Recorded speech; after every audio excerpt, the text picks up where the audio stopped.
In the Boyle's Law lab, you're going to look at the relationship between pressure and volume. So you're going to set up your gas pressure sensor, which I have another video that shows you how to do that. And you're going to record your pressure and volume at different volumes that you're given in your lab handout. And then you're going to look at what happens to pressure as we change the volume. Now, you probably already have some idea of what that relationship is from studying gas laws in class. But we're going to confirm that relationship and look at your data from your experiment to see if it goes with what you have learned. Now, if you look at the last couple of pages of your lab handout, you will see that you have a data table where you have to record your pressure and volume, and then you have to calculate a constant K. So the way that you're going to calculate K is if pressure versus volume is linear, then that tells us we have a direct relationship between pressure and volume. So if this relationship is linear, then our equation would be P equals K times V, which means to get K, you would take your pressure divided by your volume. So if pressure versus volume is linear, then you're going to take pressure divided by volume to get your constant K.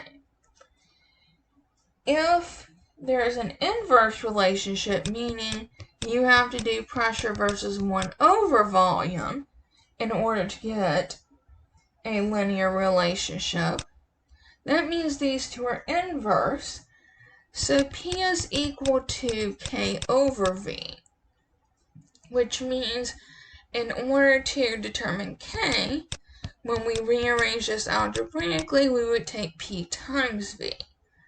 So if pressure and volume have a direct relationship, you're going to take pressure over volume. If they have an inverse relationship, then you're going to take pressure times volume. Once you complete that part of your lab handout, you have some questions to answer.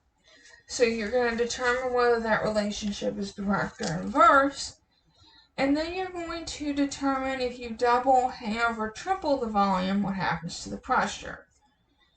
Then you're in numbers 5 and 6, you're going to determine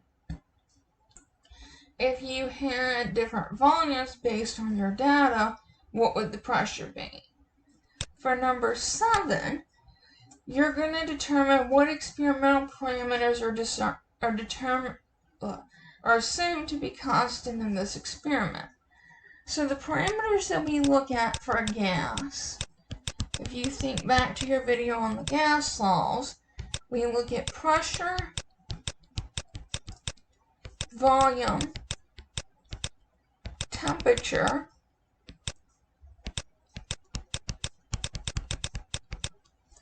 and number of moles.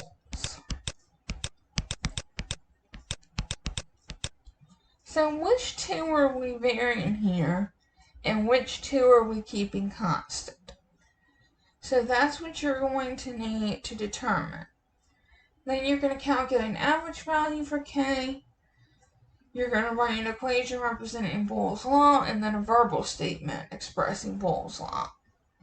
So that is what you have to do. So make sure that you have read through your lab handout and that you have submitted your purpose and procedure for the Boyle's Law lab. And I will see you in lab.